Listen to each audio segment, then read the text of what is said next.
Assalamualaikum warahmatullahi wabarakatuh.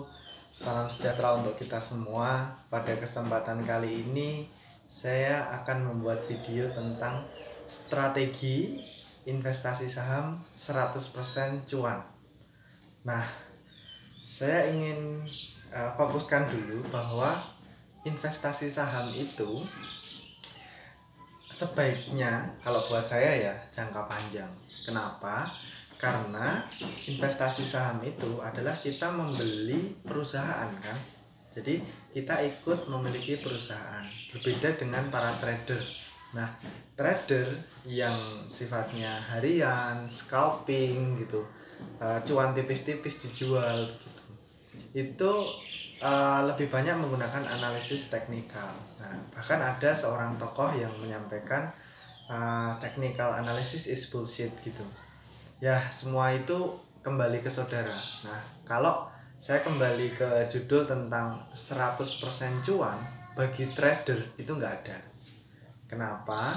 Karena semuanya itu hanya berdasarkan probabilitas, hanya berdasarkan kemungkinan.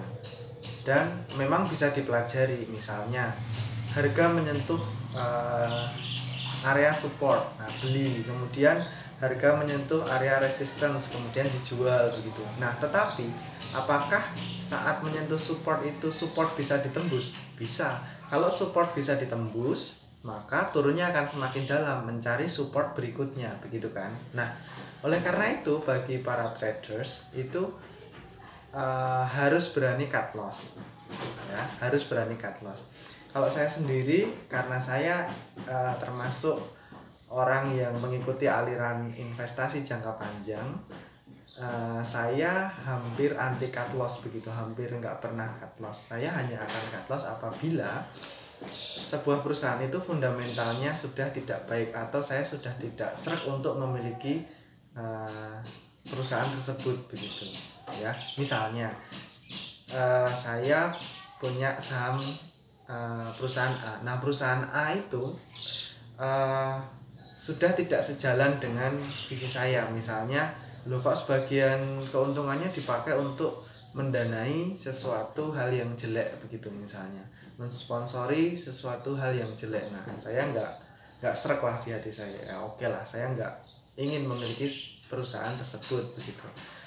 Jadi perbedaan investor dan trader itu jelas ya. Jadi kalau bagi trader, sekali lagi 100% strategi untuk cuan itu nggak ada gitu ya, nggak ada.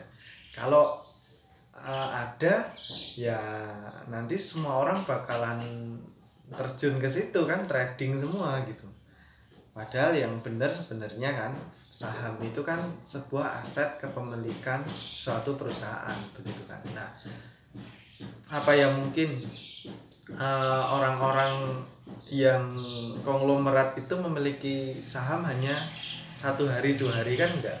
Jadi konsepnya memiliki perusahaan itu ya dalam jangka waktu yang lama, ikut mengembangkan perusahaan. Kalau memang belum bagi dividen ya kan nggak masalah, sepanjang laba itu dipakai untuk ekspansi, untuk membuat pabrik baru misalnya. Kalau di bisnis properti, beli land bank atau beli tanah yang baru dibangun lagi begitu kan, semakin banyak propertinya, bikin mall lagi begitu.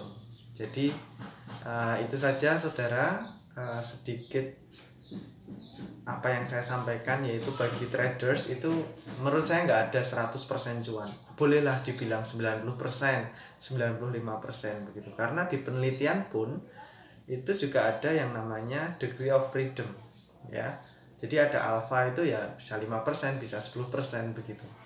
Jadi bisa tetap ada kesempatan untuk salah, itu tetap ada. Jadi pesan yang ingin saya sampaikan adalah saudara harus pelajari, benar-benar harus mandiri kalau memang ingin terjun di dunia saham begitu. Jadi saudara adalah orang yang bertanggung jawab atas dana saudara sendiri. Tidak perlu ikut-ikutan orang lain, tidak perlu ikut-ikutan influencers, pom-pom begitu. Karena nanti ujung-ujungnya akan saudara menyalah-nyalahkan orang lain begitu. Kalau saudara itu punya ilmu sendiri, saudara tanggung jawab dengan dana saudara sendiri, saudara kendalikan emosi, jangan greedy, jangan serakah. Ya, insya Allah saudara akan bisa menikmati profesi sebagai investor saham, gitu ya. Jadi sekali lagi, sebagai investor saham saudara harus paham ilmunya. Kenapa?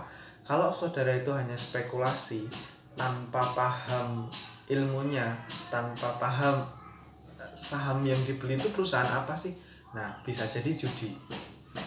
Oke, jadi kalau saudara hanya berspekulasi, beli ini moga-moga naik, nah itu bisa jadi judi, karena hanya berharap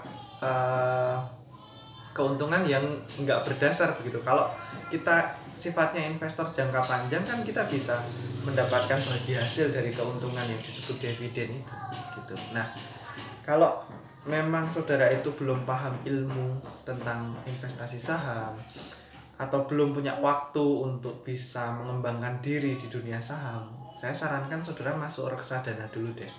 Nah, reksadana itu saya sudah pernah membuat videonya, saya ulas sedikit ya. Reksadana itu kan intinya kita bisa serahkan dana kita ke manajer investasi. Nah, manajer investasi itu yang akan membelikan sebuah instrumen yang ada di pasar modal, yang bisa saham, namanya reksadana saham, bisa obligasi, bisa pasar uang, itu misalnya deposito suku yang kurang dari 1 tahun begitu. Nah, itu akan lebih aman saudara ya, resikonya lebih aman.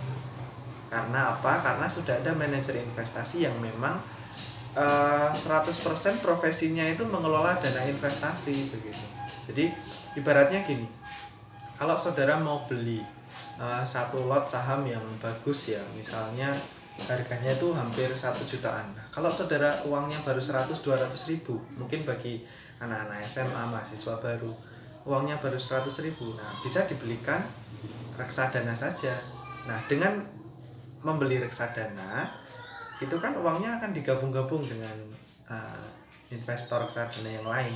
Nah, manajer investasi akan bisa mengalokasikan dengan baik gitu. Jadi kalau 100 ribu buat beli saham, ya mungkin satu lot ya bisa dapat lah, tapi kan hanya satu perusahaan yang kecil begitu.